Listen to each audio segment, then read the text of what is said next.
งอยู่นี่แบบนี้ พักผ่อน โอ้ยสุด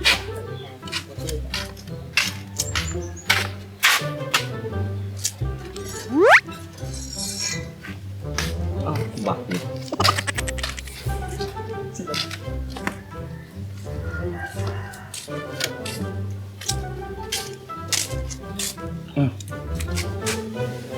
โอ้ใช่เนี่ยงานมึงหน่อยช่วงนี้เดือนนี้ เต็มเดือนเลย งานตี วาง ว่างโอ้โหปานกูหลายน้องมึงเลย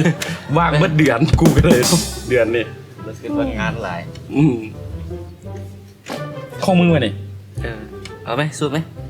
โอ้กูอ่านเฟซมือนั่นนี่ยาสูบยี่ห้อเดียวกันก็มึงสูบนี่แหละเดี๋ยวนี้เข้าห้องหมอ เป็นยัง สูบได้2 ปี มันเป็นยัง เอ้าสูบแต่อย่าซื้อบ่เคยซื้ออย่าสูบจังเทื่อถึงมูมันตีใช่ไหมอาจจะซีมึงก็มาว่าไอ้กูเนาะ ระวังมึงเลยจะไปขอน้ำบักโต้เลยแล้วมันตีเขี้ยวผมเลยถามเนาะซองหนึ่งแม่กูขาย 10,000นะแล้วบัดนี้กูถามมาซองหนึ่งมึงสูบได้จากมือ เอาแม่งขาย10,000เอาแล้วกูขายกู12ใช่ ว่าอุ้ยเรากินกับไรมีตีกูเบิ่งเลยย่าดีแล้บ่หน่วย แม่มึงรู้ติดกูเด้อ ซองมึงหนึ่งนี่นะมึงกุ้มได้จากมือ 3-4 มื้อ 3-4 มือ3-4 มือ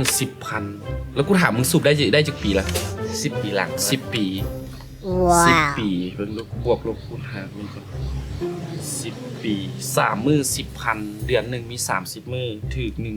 100,000ปีหนึ่งมี12 เดือนถึก1200,000เนาะ 12 เสียนบ้านมันก็มี เอา1200,000กับล้านหนึ่งกันเดียวกัน1200,000แล้วก็คูณให้10ปีมันถึก12 ล้านโอ้คันกูว่าไงคันมึงบ่สูบยาตั้งแต่ตอนนั้นมามึงมีเว็บร้อยคีย์แล้วตอนนี้ มึงสูบบ่ล่ะ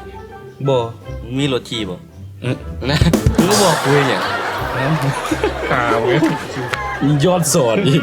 บ่แต่กูเคยเห็นเขาวิจัยมาแล้วได้ตัวการสูบยานี่คือกัน มันก็มีข้อดีคือกันบ่แม่นว่าสิมีแต่ผลลบ